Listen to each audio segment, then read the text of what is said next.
একটু জঙ্গল পড়ে, তবে যা হোক তাড়াতাড়ি বাড়ি ফেরা যাবে।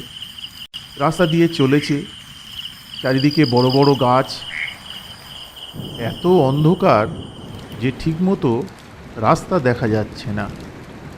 বিদ্যুতের আলোতে পথ চলতে হচ্ছে। ভয়ের একটু ভয় ভয় করছে, তবে রাতে চলার অভ্যাস আছে।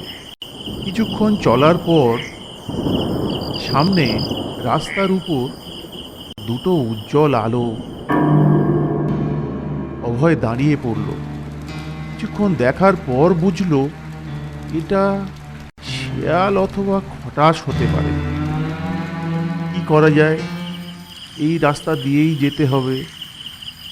মনে সাহস জুগিয়ে জোরে হেঁকে উঠল আর সাইকেলের বেল বাজাতে লাগলো।